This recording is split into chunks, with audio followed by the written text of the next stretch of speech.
Maayong buntag sa atoang tanan. Welcome to Golden City Alliance Fellowship. It is a joy to be with you this morning. Ug karong kabuntagon, magapadayon kita sa pagtuon sa pulong sa Dios diha sa Mateo, sa libro ni Mateo ug before ana atong iduko atong ulo, magampo kita.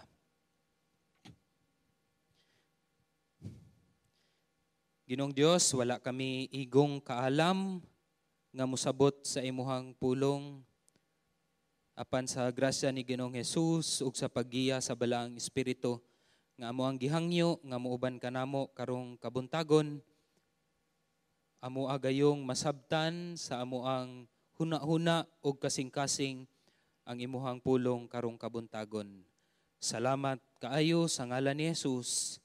Amen ug amen. Kung nakamoy Biblia, palihog ablihi sa Mateo Kapitulo 10, 1 hantod sa 15, ato kining pagatun-an karong kabuntagon samtang kita magawali sa title sa ato ang wali kay Answering Jesus Call. So in English ang ato ang PowerPoint karon pero ato kining sabton sa Binisaya usab nga pinulungan. Usa sa ginasulti ilabi na sa kining mga pirmi nato madunggan ilabi kabahin sa pagtuo kay kining pulong nga misteryo sa pagtuo. Makadungog ta og ingon ana ilabi na gayud sa atoang mga katigulangan kung naay mga butang nga lisod kaayo nato sabton ang tubag permente sa atoa misteryo kana sa pagtuo. Pero usa sa butang giklaro sa Biblia sa pulong sa Dios kay kadaghanan aning misteryo nga giingon nila actually na reveal na kini in the person of the Lord Jesus Christ ug sa grasya ni Ginoong Hesus. Na kita na kini ug gisulti na kini sa pulong sa Dios diha sa Biblia. Usa sa misteryo sa pagtuo nga karon na reveal na kay kining grasya ni Ginoong Hesus nga gatawag kanimo ug kanako. Nahimutang tinawag, gitawag kita niya diha sa kaluwasan ug diha usab sa lain-lain nga mga sitwasyon sa atoang kinabuhi nga diin kita mag-build sa iyahang gingharian. Karon nahimo kitang matud pa sa pulong sa Biblia usa ka ambassador or representative ni Ginoong Hesus sa different areas of influence nga naa kita. Apan usa sa pangutana nga atoang tubagon karon kay kumusta man ta isip usa ka representative or ambassador ni Ginoong Hesus samtang kita nitubag sa pagtawag ni Ginoong Hesus sa atoang kinabuhi. Isip usa ka representative or kaning gitawag naka-experience pug ko niini kay dili lang sa pagkanta naapug ko'y talent sa pagsayaw. Ingon ana gyud pod ang reaksyon sa akong asawa pagkadungog niya nga naa ko'y talent sa pagsayaw. Dili lang ni ordinaryo nga sayaw, kana gyud ning folk dance. Ingon ana ba? Kanang mga magdala og dagkong kawayan, mga ingon ana nga klase nga sayaw.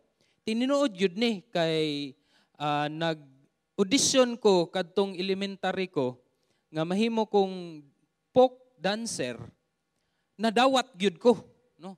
Nahimo kong part sa dance team sa amuang eskwelahan didto sa Kabasalan Central Elementary School. Og nahimo kong dance troupe grade 3 ko ato, na mahinumduman pa gyud nako. Kay usa sa mga butang nga di nako malimtan kay naapil mi sa regional finals. Ni isip usa ka dance troupe ni adto mi diha sa Aurora kay nanayaw mi og folk dance. Kabalo ko nga daghan pod sa inyo ha apil ana nga mga sayo uso man gud na sa una oy. Umbot og naa pa na karon sa ato ang mga elementary nga school. So nisayaw ko didto, no? Grabe ang amo ang practice.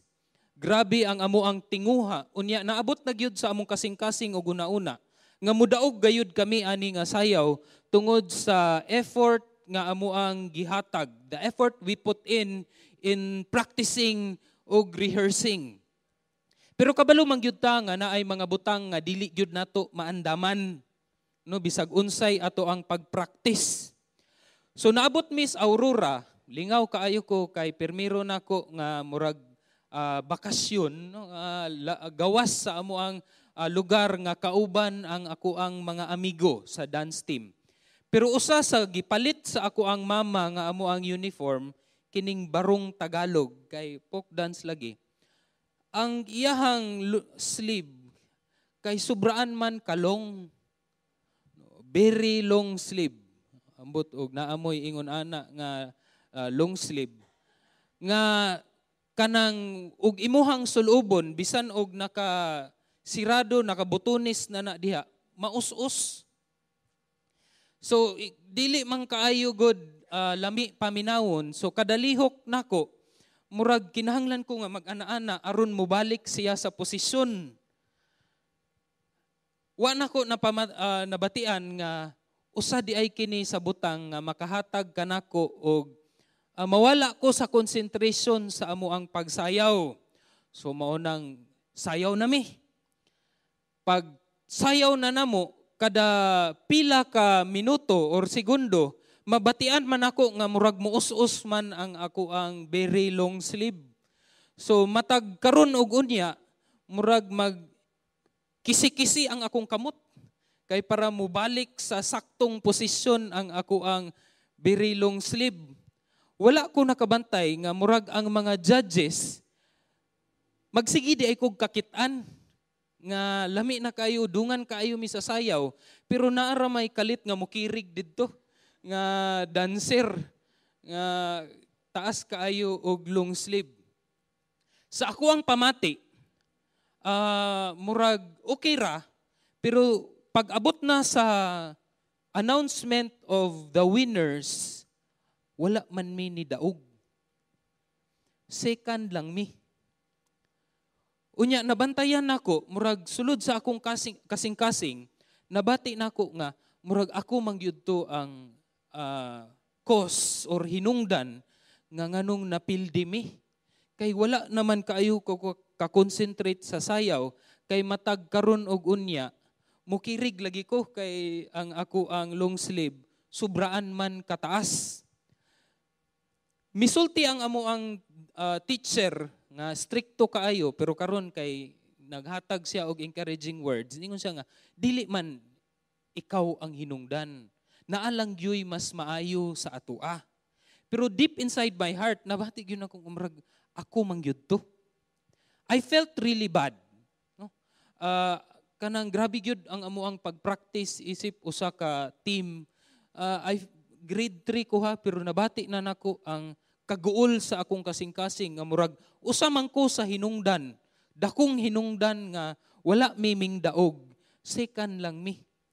I felt bad and I felt nga I misrepresented ang amo ang dance troupe ug ang amo ang eskwelahan and it felt wrong. Guol gyud sa akong kasing-kasing pero unsaon taman nga nahitabo man to.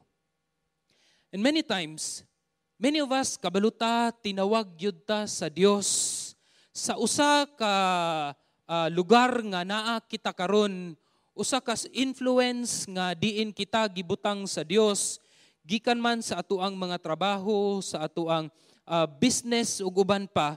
And there are also many times nga dinhi sa sayaw sa kinabuhi ato apong gimisrepresent si Ginoong Hesus. Siguro naapod tay long sleeve nga taas pareho sa akoa nga magkisi-kisi pud ta usahay nga sayop na diay ang ato ang ginabuhat, dili na diay haom sa pagtawag nga gihatag ni Hesus kanato or uban sa atoa na ay mga stepping sa sayaw sa kinabuhi nga sayop ang ato ang stepping dili haom sa pulong sa Dios. And there are also some of us nga nagasayaw sa sayop nga tuno. Gitawag ta sa Dios dinhi apan tungod siguro sa ato ang kahadlok or temptasyon sa kinabuhi, niabot kita sa usa ka lugar nga diin wala ta diha gitawag sa Ginoo. Now this is what we are going to talk about this morning. Unsa man kanang pagtawag sa Ginoo sa imuhang kinabuhi. Dili lang unsa kanang pagtawag, unsaon mampud nato pagtubag kanang pagtawag ni Jesus nga mahimo kitang representative ni Ginoong Jesus nga dili nato siya mapakaulawan sa asata gibutang ni Ginoong Jesus. Last week, Matthew chapter 9, si Pastor Richard, with whom ang iyahang mga pagwali pinaagi sa balang espiritu, nakapanalangin gyud sa atoang tanan, and I, for one, was really blessed by the message of the Lord during that time. Nakita nato nga si Ginoong Jesus sa Mateo kapitulo 9 nagbuhat og mga milagrosong mga butang nga diin nag-ayo siya sa mga balatian, nagbuhat siya milagro aron sa pag-introduce og sa pagbuhat sa gingharian sa Dios. In sa Mateo kapitulo 9 bersikulo 35 gi-summarize didto kung unsa ang gibuhat ni Ginoong Jesus gikan pa sa Mateo kapitulo 8 hantod sa 9. Niingon didto, then Jesus went throughout all towns and villages, teaching in their synagogues, preaching the good news of the kingdom, and healing every kind of disease and sickness. This was a summary sa unsay gibuhat ni Jesus sa Mateo kapitulo 8, kapitulo 9. I think apil pagyud didto ang preceding mga chapters. Mao kana ang gibuhat ni Ginoong Jesus. One of the things that we can do isip usa ka magbabasa sa pulong sa Dios kay we can engage in the reading of God's word pinaagi sa pag-ask og mga questions. Have you ever done that? Samtang gabasa ka sa pulong sa Dios, mangutana bitaw kag apil? Giunsa man ni? Unsa kay paagi niini? No, pareho kadtong naay duha ka buta nga gasunod-sunod kang Ginoong Jesus. If you are a good reader of God's word, pwede na nimo ipangutana, giunsa pagsunod aning duha ka buta kang Ginoong Jesus nga di man sila kakita. No, that's a good way to read the word. You can engage through asking questions.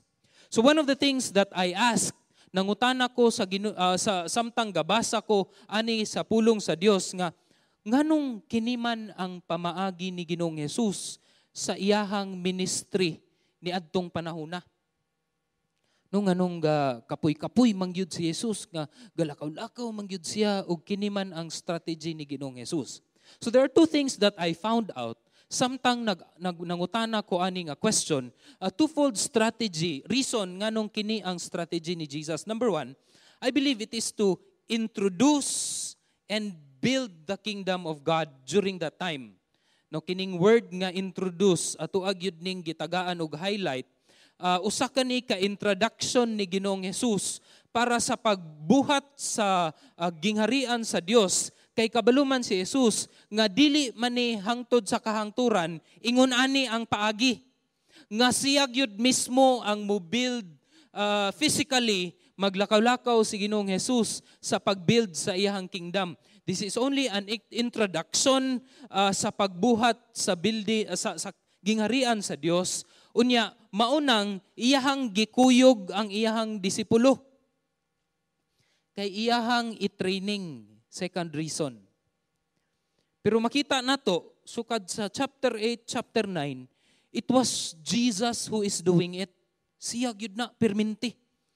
Siya gyud ang niatubang adtong nasudlan og daotang espiritu, siya gyud ang nag-heal sa kining mga taong masakiton. Pero naa ang mga disipulo gasunod-sunod niya. So two areas, it is to introduce and build the kingdom of God and also to train His disciples. Kay nga naman, kay sa iyang pagbiya, gitagaan man niya og gahom ang mga disipulo nga sila na ang mubuhat niini.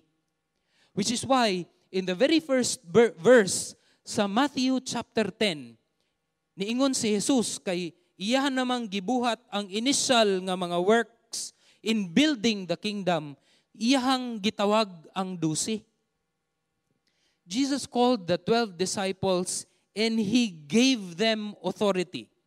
Gitagaan niya og otoridad or gahom sa unsa man over unclean spirits, sa pagbadlong sa mga daotang spirito so they could cast them out, unya sa pag-ayo usab sa klase-klase nga mga sakit o diseases and sicknesses. So if you would notice, ug unsa kadtong gibuhat ni Jesus, Jesus was expecting nga ang iyahang disipulo, it's the same thing. Mao ang buhaton sa iyahang 12 ka disipulo. Ingon niya, nakita ninyo akong gibuhat? Karon, kamo na pod. Tagaan ta mo og otoridad or gahom nga buhaton ang kadtong mga butang nga ako ang gibuhat usab. So it's a training to do what Jesus was doing. Again, being good Bible readers, we need to ask certain questions. Unsa man kining gahom or otoridad nga gihatag ni Jesus, unsa may katuyuan niini? So I ask that question as well. Unya, ang katuyuan nga ako ang nakita, which we will also discover later, samtang kita magapadayon sa pagtuon ani nga sa Mateo kapitulo 10, nakita nato it's the same thing kang Ginoong Jesus nga madeklara, ma-introduce, ma-announce ug masugdan ang pag-build sa gingharian sa Dios. Apanay usa ka importante nga pangutana nga I believe it's very relevant to you and me karong panahon na. Because kana nga bersikulo sa Mateo kapitulo 10 bersikulo 1 giabusaran manggod kana. And there had been many cults, mga kulto nga nanggawas na sukad sa una, bisan hantod karon nga mao kini ang ilahang ginagunitan. Ilabi na gayud kadtong sa Marcos bersikulo sa Marcos nga niingon si Jesus, I have given you authority to trample down snakes and scorpions.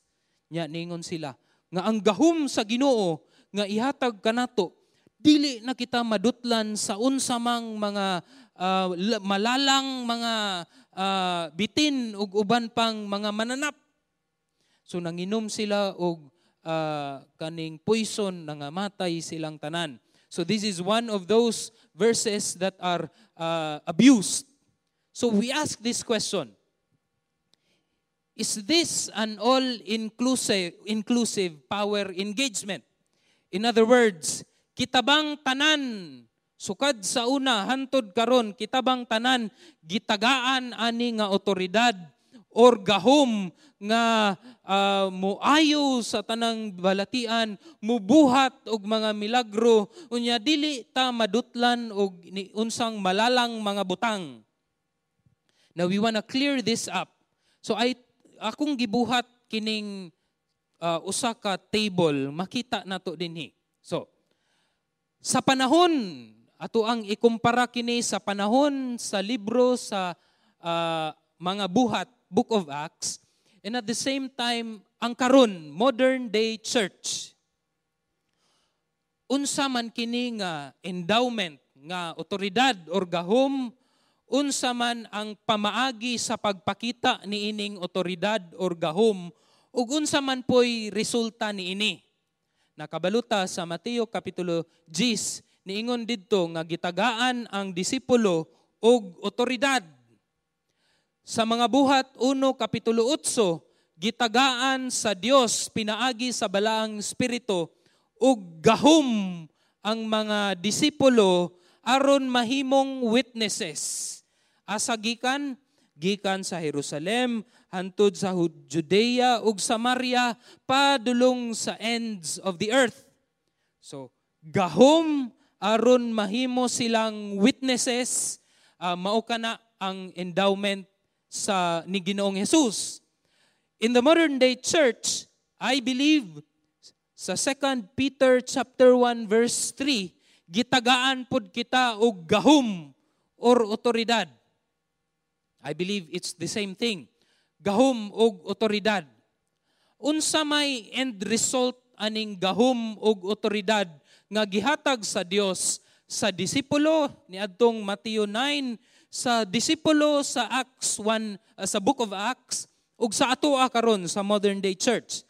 Ang resulta ani kay building the kingdom of God sa Matthew, building the early church, the kingdom of God, still the same thing.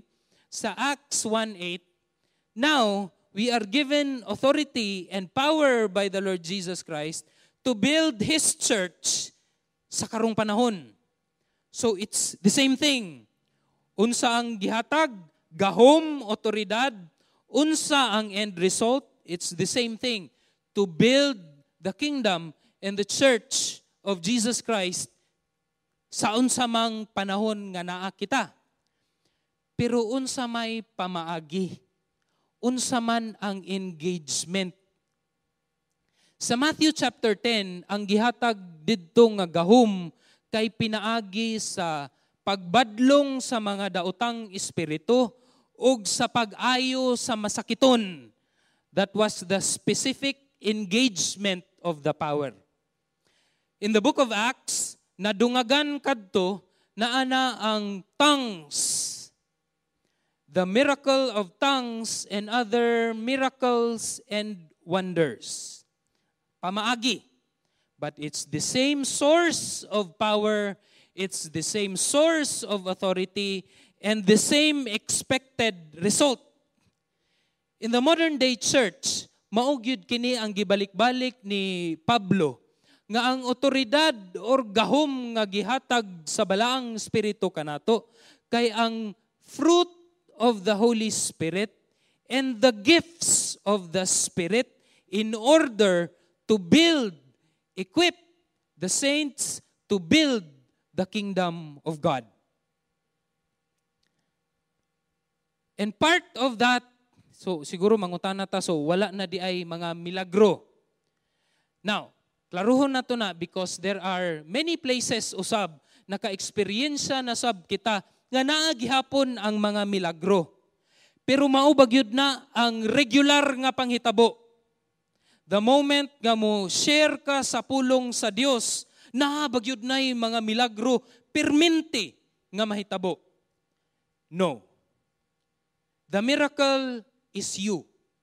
Ang nausob nga kinabuhi, nga gitagaan o gift sa balaang espiritu to do things aron sa pag-build sa kingdom of God. Na, ingon pa ni Pablo, there are still gifts of tongues. There are still different kinds of miraculous gifts. But dili lang kana nadungagan ang gift, ang gasa sa pagtudlo, gasa sa pagwali, ug uban pang klase-klaseng gasa nga gihatag kanimo ug kanako. Dili lang pod gasa nga externally ato ang gina-apply, pero kining gasa usab nga sa kinasuluran gagikan ang mga prutas, ang prutas sa balaang espiritu. The gift of peace and joy that is within us nga mao kanay nagahatag kanato aron sa pagkinabuhi nga mahimong godly. But the same end result, to build the kingdom of God. Napabaghihapon ang mga milagro, napaghihapon. But Paul tells us to be discerning sa klase-klase nga mga butang. Kay bisan man ang mga yawa, kabaluman usab, mubuhat o pangilad nga mga milagro. No? Okay.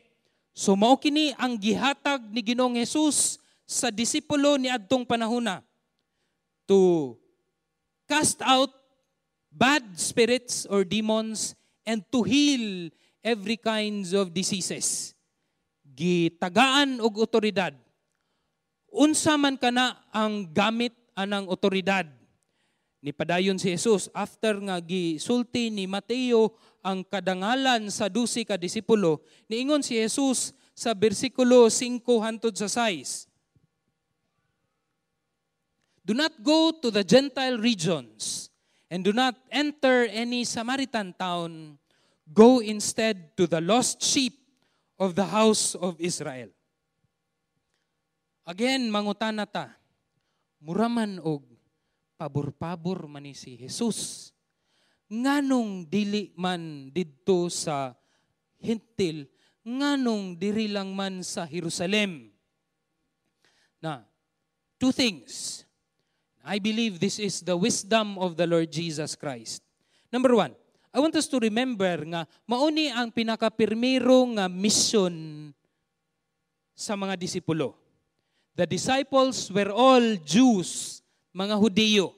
I believe that's the main reason nga nganong gisulti ni Mateo ang tagsa-tagsa nila kangalan para mailhan sila nga sila Hudiyo. First mission, mura bagod og kanang naa kay giwalihan sa pulong sa Dios, usa ka Bisaya, bisdak yud kaayo, unya ingnon dayon nimo, sige dong adto ka didto sa kamusliman, pagwali dayon didto sa pulong sa Dios. Unsa kay mahitabo aning tawhana? Basin og maihaw unya, because there is not much of a training with cross-cultural nga pamaagi. Na practical, Jesus is very practical also during this time. Jesus is saying, do not yet go to people who are of different cultures than you are. Kay sugod pa man ni. Lahi na sila og kultura, go to the lost sheep of Israel, the same culture that you have, so that you can be more effective in this season of your life.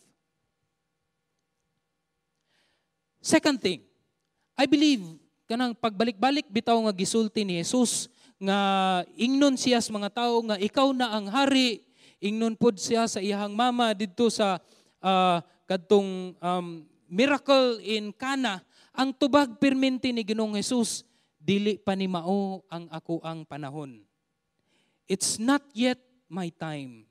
So Jesus is actually working in God's timetable. Ang timetable sa Amahan. And for this time, Jesus is saying that it's not yet the time for you to go to Judea and Samaria to the ends of the earth.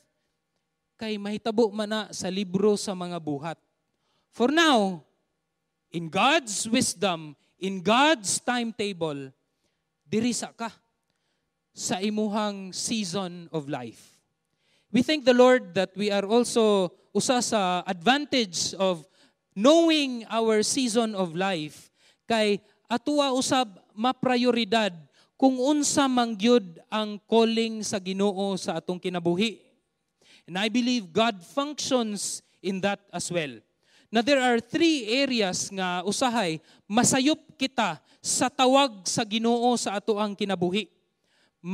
Naatay misstep when it comes to hearing God's call. Kay I believe each of us are called by the Lord in a particular situation.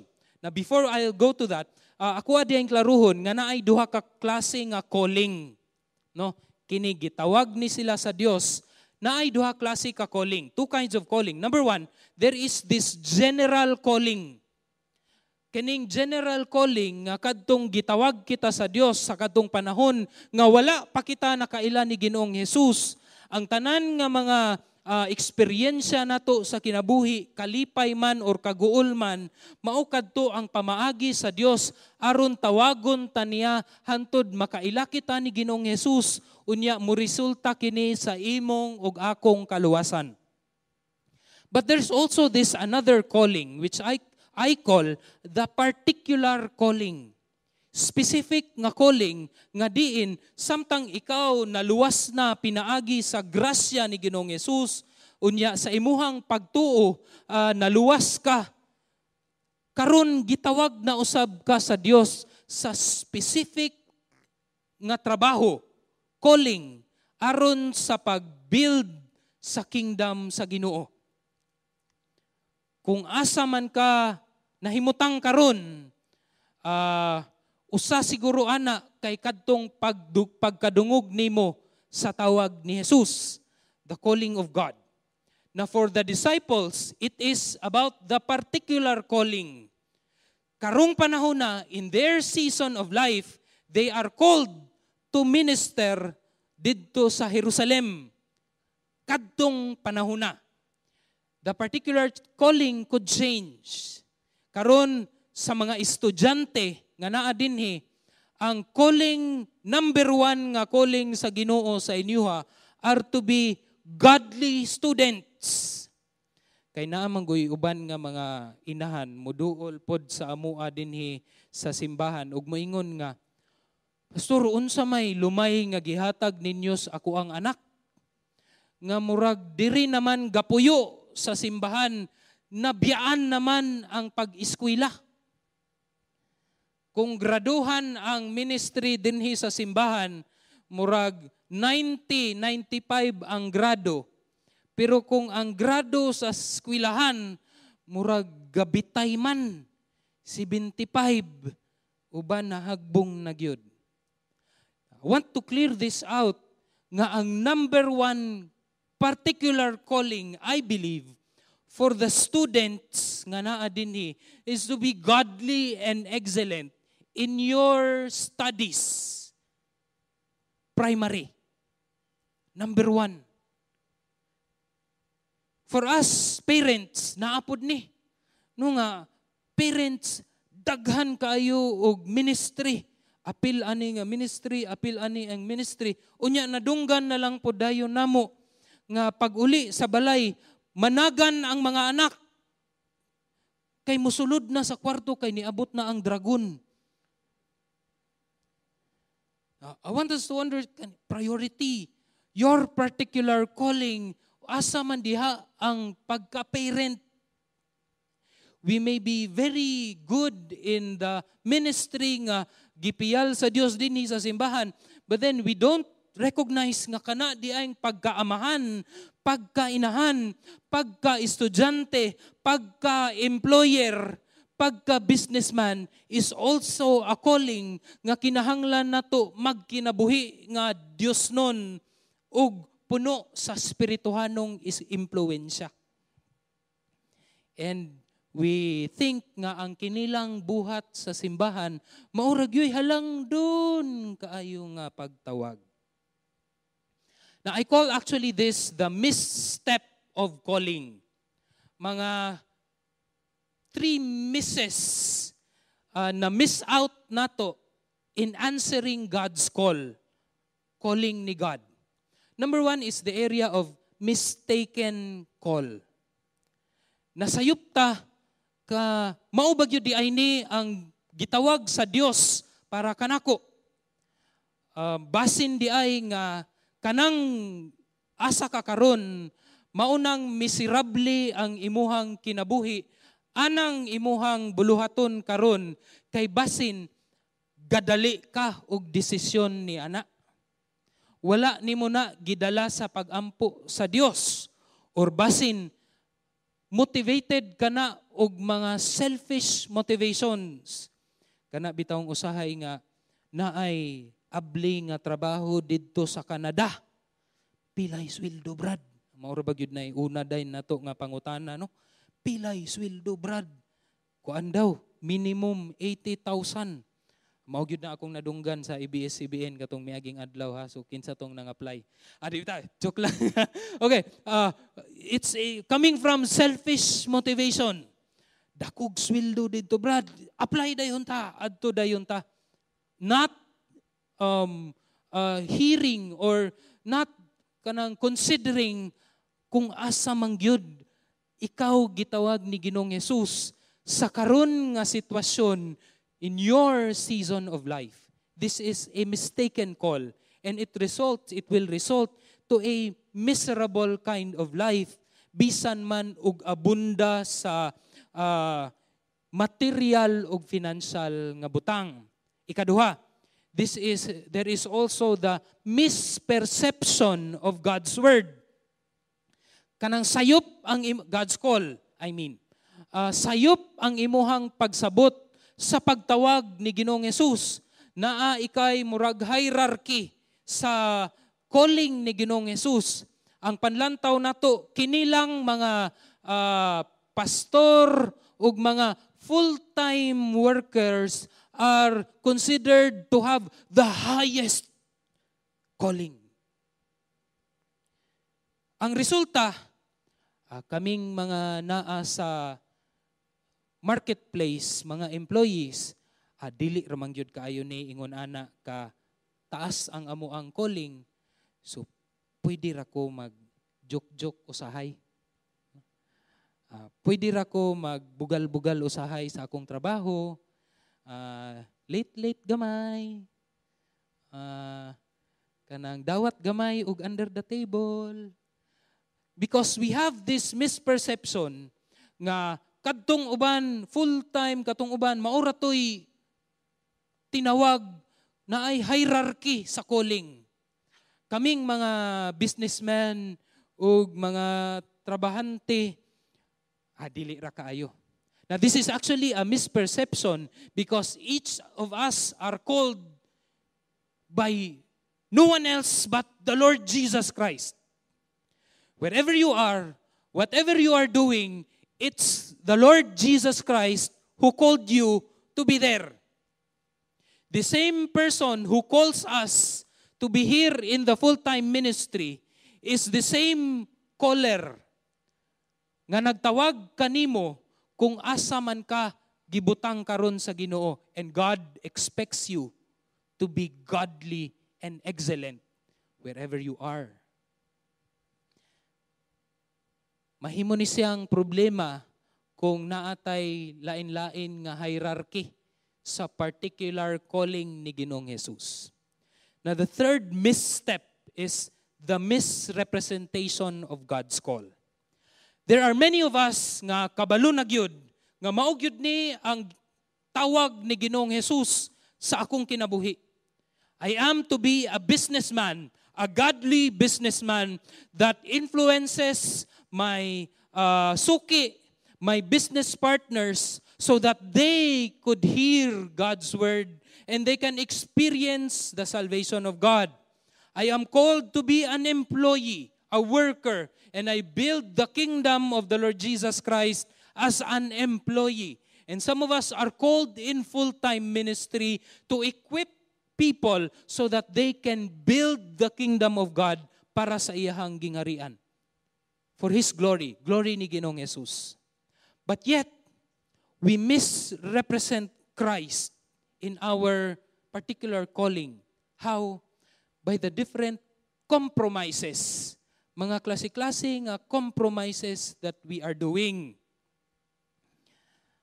Some of that would be kanang kumpiyansa kaayo sa atong trabaho, not being disciplined enough, not being godly enough to a point nga maulawan si Kristo sa atong kinabuhi. And the sad thing is, there are many people, many believers of the Lord Jesus Christ nga na-misrepresent na nila si Jesus Christ, but then they don't feel bad at it.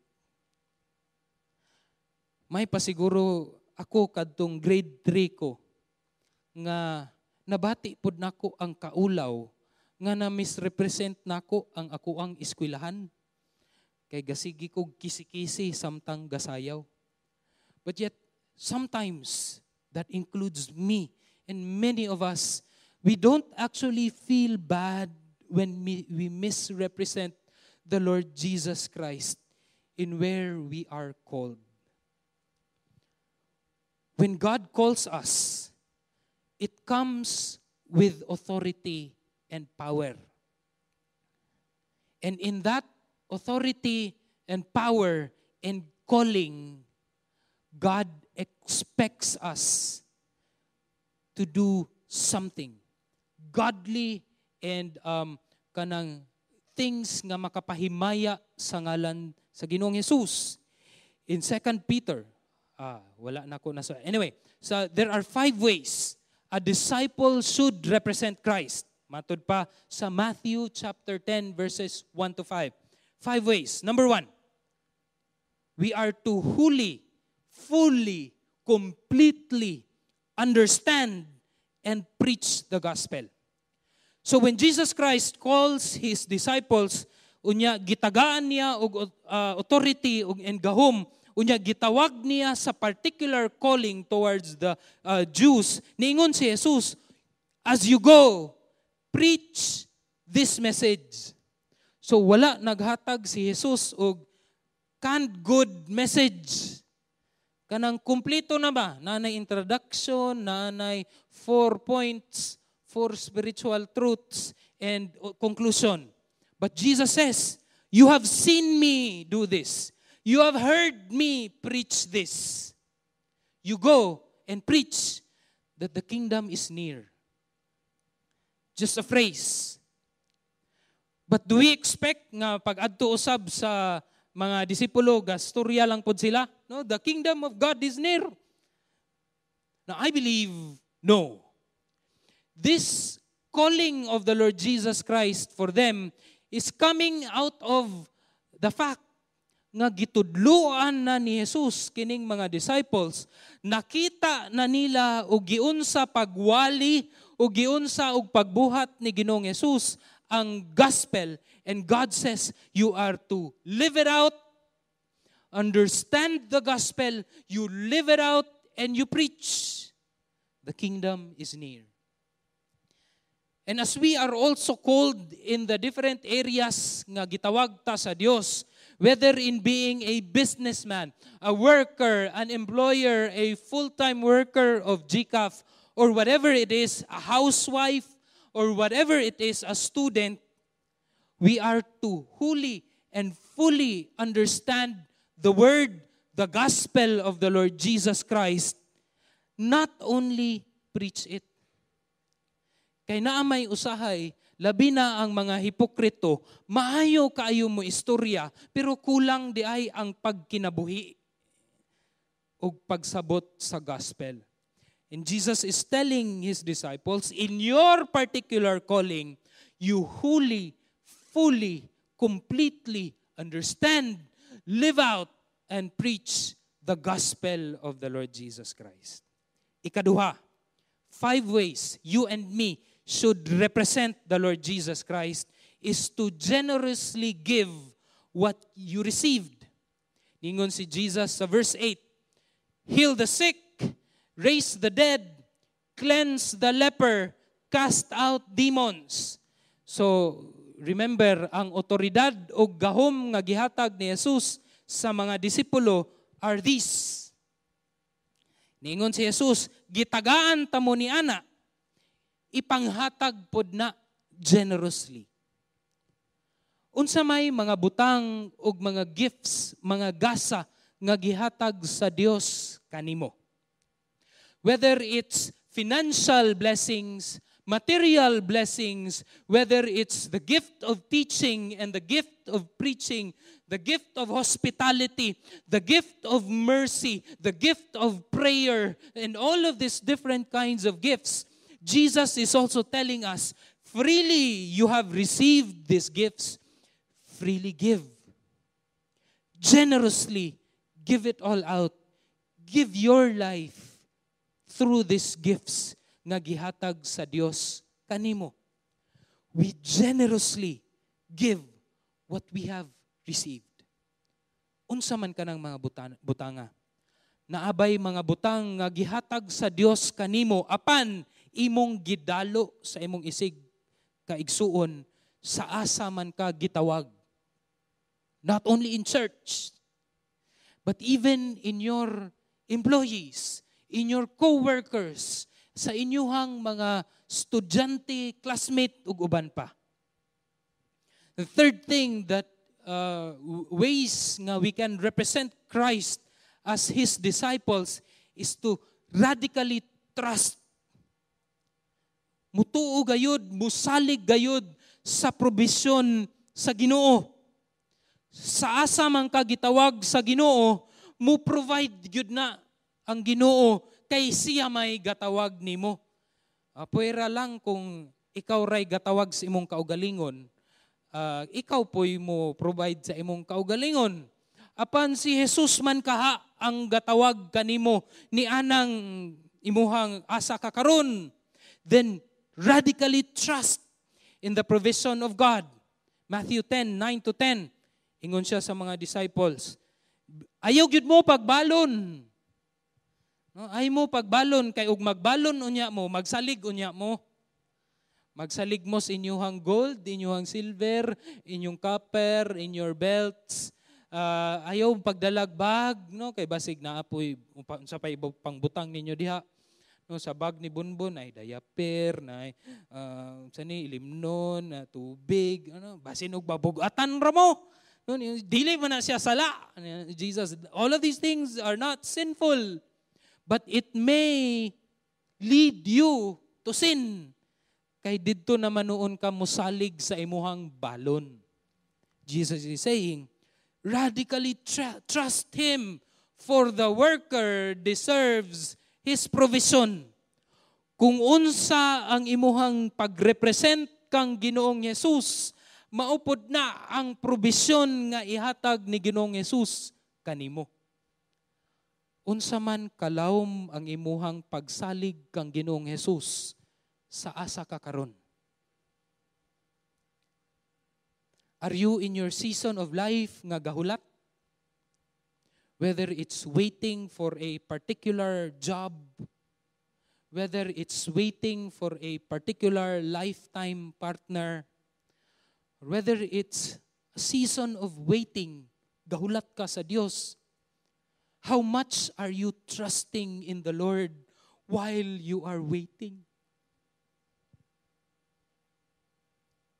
Number 4, fourth way we are to live out our lives as representative of Christ is to strategically, galisod kong istorya ani ba? Strategically be persevering. Ingon si Jesus sa versikulo 11, whenever you enter a town or village, find out who is worthy and stay with them until you leave. Ningon si Jesus, pag maabot ikaw sa usa ka lugar, ayaw pod og pataka lang og dasmag. O pag huna-una usa, be strategic. Pangita atong man of peace. Find out this one who is worthy. So lisod biya pod ni pangitaon ni nimong man of peace. Kay kapila biya pod ka magsigig wali. Walihan nimo ni, uy murag di man mudawat. Lord, grabe ni Lord. Kapoy. Wali na pug ka diri. Lutuson na pug ka, binuangan na pug ka. Wali na pug ka sa imong boss. Sagitan na pug ka sa imong boss. Wali ka sa imong mama ug papa mo. Ingon na pud imong ay nako dong. Kadungog na ko ana. No, you are to look out. You are to be strategic and persevering at the same time. Mulahutay, pangitaon ka na and stay with them, disciple them, kining kinsaning worthy nga tao. Be strategic and be persevering. Dili lang gahom ang gihatag sa Dios kanimo ug kanako. Gitagaan pud ta sa Dios og utok nga maguna-una and be strategic where we are. Kinsa man kana sa imuhang lugar, where you are, sa imong trabaho, sa imuhang eskwelahan, sa imuhang business, nga maoy man of peace so that the kingdom of God will be built kung asa ka. Fifth way that a disciple should live in order to represent Christ well is to spiritually be discerning as well. Be discerning spiritually. Ningon si Jesus, last na ay duha ka if statement si Ginoong Jesus. Number 1 nga if statement ni Jesus, if anyone is worthy, kung makakita ka og worthy, let your peace be upon him, man of peace. Pero kung dili di ito siya, niadto na kas ilang balay, apan nagpakaaron ingnon di ito siya, then take back the peace nga imuhang gihatag kaniya. Or, if anyone will not welcome you in that particular town or that particular city, in that particular group of people sa imuhang gitrabahuan or asa man kakaron, ingon si Jesus, dust off yourself. Pagpagi ang mga abog nga naa sa imuhang lawas unya, balhin. Kay it would be a waste of your resource and your time if you discern nga kining mga tawhana, dili gyud, wala gyud. We are not only to be strategically be persevering, but spiritually we are to be discerning as well. Kay daghan man og mga tawo nga mo tupad nimo, moduol nimo, kay tungod naa sila'y makuha nimo. And we experience many of this in our wider groups. Nga mo apil sa wider group, kay gusto di ay ibaligya tong iyahang kabtangan or ang iyahang kaning marketing, no? Ingon ana nga mga butang. We are to be spiritually discerning as well. And these are the 5 things nga gihatag ni Ginoong Jesus sa iyahang mga disipulo. And I believe this is also the wisdom that God has given to us in order to represent Christ well sa asa man ta gibutang ni Ginoong Jesus. 2 Peter 1:3 says, His divine power, na gitagaan gyud ay ta, has given us everything we need for a godly life through our knowledge of Him who called us by His own glory and goodness. Sa otoridad, gahom nga gihatag ni Jesus kanimo, gitawag kita niya sa asa man kita gibutang, ug pinaagi ni anang pagtawag, Jesus is expecting us to live godly lives. Jesus said, you can live a godly life as my representative, kay gitagaan man tamo og gahom. To end, there is this story of this man. No, ato ading hinumduman, when Christ calls us, He expects a Christ-like representation. And He has given us the power to live and represent Christ well in our lives. Now, there's this story of this man. Iyang ngalan kay si Andor Folds. Nabuhi ni si Andor Folds the 70s, 80s, and 90s. Si Andor Folds is a prolific pianist, composer, pianist and composer. Grabe ka amazing. He has been in many conciertos and many theaters nga diin siya ang gatukar sa piano, classical piano. Si Andor Folds, when he was still young, in his teenager years, didto sa Hungary nga asa siya natawo, naay dako kayo nga problema or kapobrehon nga niabot sa Hungary. And part ana naapil og problemado si Andor Folds kauban sa iyang family. But yet, bisan og ingon ana nga sitwasyon, ang iyang gugma sa classical piano, gapadayon gihapon siya og tuon og buhat niini. One time, there was a great composer, musician, and pianist. His name is Emil von Sauer. Nibisita sa Budapest during that time.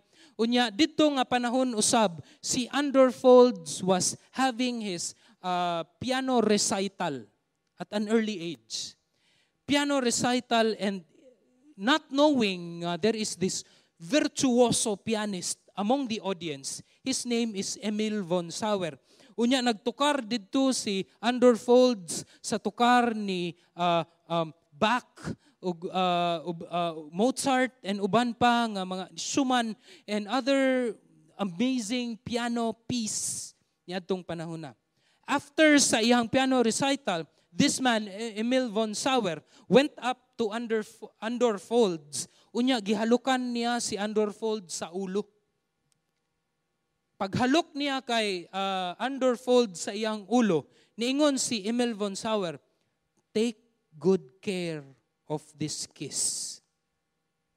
Take good care of this kiss. Because when I was your age, there was also a man who visited me in my piano recital, who eventually became my teacher and mentor. His name is Franz Liszt, an amazing, virtuoso composer, pianist. And while I was doing my recital at an early age, he also came up to me. Pagkahuman sa ako ang pagpiano, iha usab kong gihalukan sa akong ulo. Ug niingon usab siya nako, Emil, take good care of this kiss. Because when I was at your age, there was also a man who came up to me and gave me a kiss.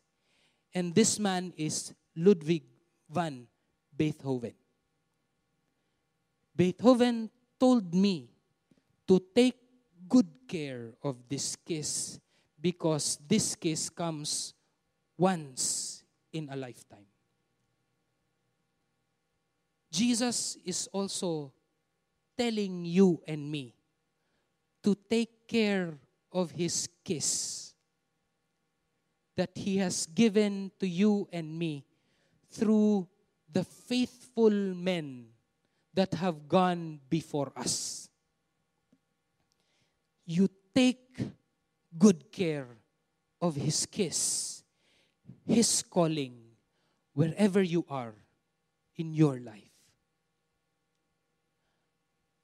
Are we doing that? Are we taking good care of the kiss of the King of Kings and the Lord of Lords, the Maker of the universe, more than Beethoven sa atuang tagsa-tagsa ka kinabuhi? I think that's a question worth reflecting upon. Let us all stand and let's come to the Lord in prayer. Ginoong Diyos, salamat sa imuhang pulong. Salamat o Diyos kay Ikaw ang Diyos nga nagtawag sa matag usa kanamo. And together with your calling is the power and the authority to live out our calling in godliness and in excellence pinaagi sa grasya ni Ginoong Jesus. I pray, Father, that we will able to live out our calling, that we will be able to take good care of the kiss that Jesus gave to us through the faithful men that came before us. Tabangi mi, O Dios, nga Ikaw gayud ang mahimaya sa tagsa-tagsa namo kakinabuhi, asa man minimo gibutang karong panahon. Sa ngalan ni Jesus kami nagaampo. Amen ug amen.